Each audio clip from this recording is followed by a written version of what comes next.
Alright, I'm on my way out of the Furnace Creek Campground, Sunset Campground. Heading out day one of my Death Valley tour.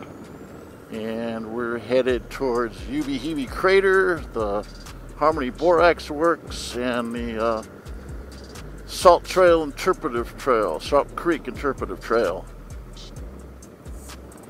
We'll see how everything goes here. It's looking like it could get a little overcast, which probably will be. That's what the weather report says. And it'll be a little on the cool side.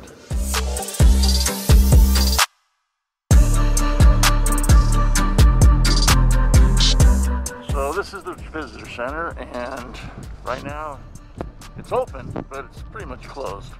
You can't get in. They're giving information and passes through the windows. The bookstore is they limit to 5 people at a time. I'm on my way to Uebehebe Crater, just left Furnace Creek, heading up Badwater Road. Actually, it's Highway 190. It is windy AF. This is why I love Death Valley. Look at that view. Wow. Now I'm on the North Highway, turned off at 190, heading up towards Scotty's Castle, Ubehebe, and Racetrack Valley Road. Look how desolate this place is. Right there, that mound that we're going over right here is a alluvial fan where the water train comes down from the canyon, depositing sediment. The alluvial fans on the east side are more spread out because the water gains more velocity. The mountains have a steeper slope, so the water drains faster. There's another one over there. Again, I like to look at the canyons where they come from.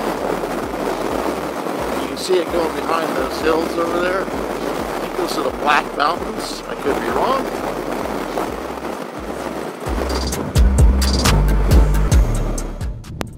This is Uebehebe Crater. I hope this wind isn't too bad. The sound and the wind on the video actually got much worse, and then the GoPro sound actually became to kind of all screwed up. So I'm doing this as a voiceover.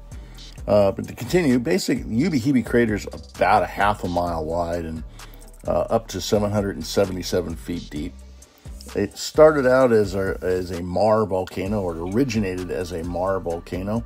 A Mar volcano is a volcano where the magma, the hot magma from the center of the earth, from the core, or the mantle, hits groundwater, and the groundwater vaporizes and builds up pressure until the pressure is so great that there's an explosion, and blew the crater as we see it today. Now, originally it was thought that this happened like 3,000 to 7,000 years ago, but in 2012 there was evidence found that it might have happened as little as 300 years ago. It was like 300 to 800 years ago, which is a little close to present day. You can see that orange and yellow area on the far side over there. That's caused by a fault line that runs right down the middle of the crater, which I suspect is actually probably how the groundwater got down to where it was. It probably ran down the fault. Well, you can see the small alluvial fans at the bottom of the crater where the erosion has taken place and filled in. And you can also see the sedimentary layers at the top of the crater where the pyroclastic flow, the explosive, the ejecta was deposited.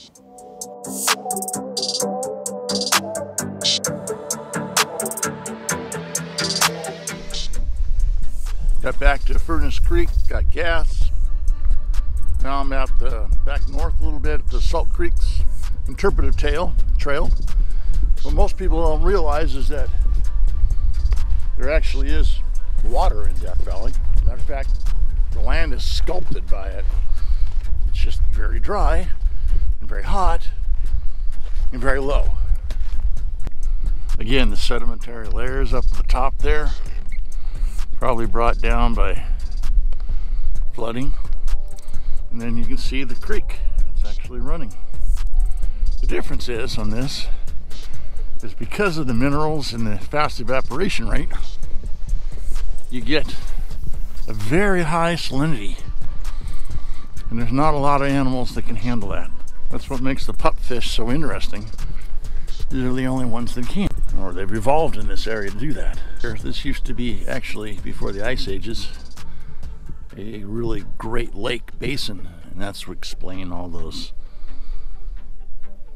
sedimentary layers.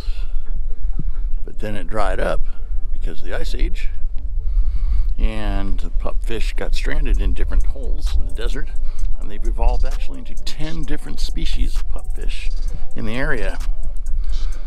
You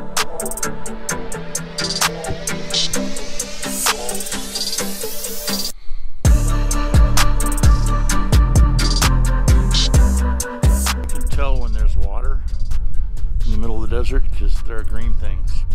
What you see here is the pickleweed. Still don't know what's called that, but basically it deals with the salinity of the water by storing the salt in special cells, and then when it gets too salty, that tissue gets too salty, it replaces it with new growth.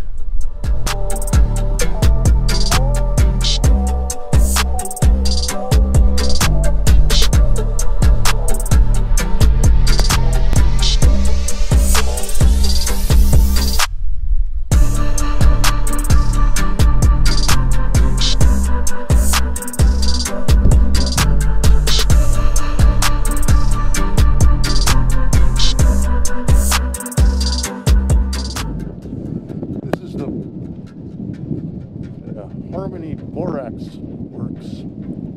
I'm sorry if there's a lot of wind. It is blowing. But they used to mine borax out here, and this is where they would actually smelt it, I guess. I don't know what they do with borax.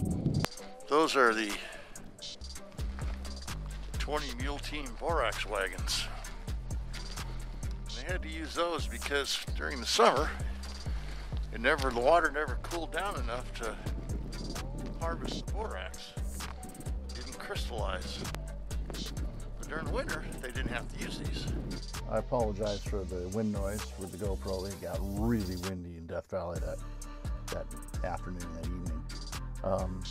But to continue, the processing of borax goes something like this. The ore is dissolved in a slurry of hot water and sodium carbonate, which dissolves the borax ore, and then that liquid is allowed to cool and settle, and the solids settle to the bottom of the tank, and as it cools, the borax goes into crystallization.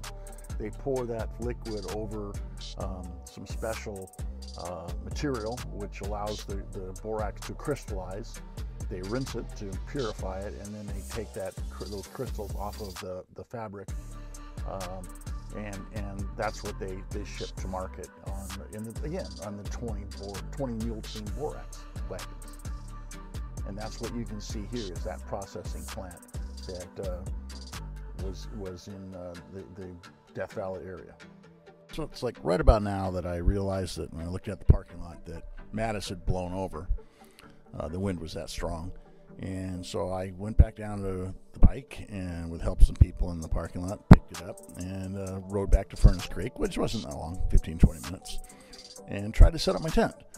The wind was blowing so hard that I could not set up the tent, so I ended up going to the Armagosa Hotel and Opera House, and that's where we're going to take a look at the next video.